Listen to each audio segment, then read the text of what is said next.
কলকাতায় চায়ের আড্ডায় সাবেক স্বরাষ্ট্রমন্ত্রী আসাদুজ্জামান খানের সাথে হাজী সেলিমের ছেলে সাবেক এমপি সোলাইমান সেলিম। হাসিনা সরকার পতনের পর এমন ভিডিও ছড়িয়ে পড়ে সামাজিক যোগাযোগ মাধ্যমে। কিন্তু কলকাতায় থাকা সেলিমকে পাওয়া গেল রাজধানীর গুলশানে। গ্রেফতারের পর আদালতে তোলার সময় দেন জয় বাংলা স্লোগান।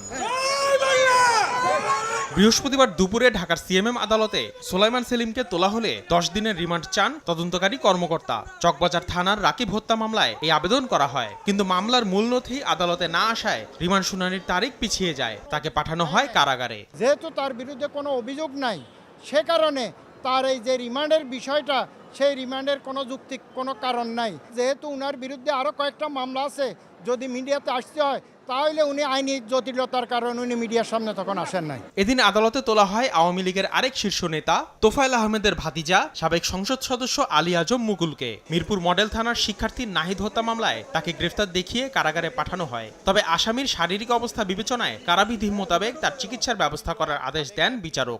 অর্ধেক পাউডারে দ্বিগুণ উজ্জ্বলতা, নতুন রিন অ্যাডভান্সড অর্ধেক পাউডারে দ্বিগুণ উজ্জ্বলতা।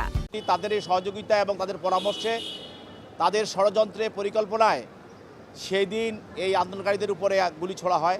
তাতে এই নাহিদ নিহত হয়। বিভিন্ন ধরনের হত্যা, নির্যাতনের সঙ্গে সে জড়িত এবং ফ্যাসিস্ট হাসিনা যখন গণভবনে মিটিং করে এই বৈষম্যবিরোধী ছাত্র আন্দোলনকে দমন করার জন্য, তখন সেই মিটিংগুলোতে সে উপস্থিত ছিল। এদিকে যাত্রাবাড়ী থানার হত্যা মামলায় বরিশালের সাবেক অতিরিক্ত পুলিশ সুপার আলেপুদ্দিনকে 2 দিনের রিমান্ডে পাঠানো হয়েছে।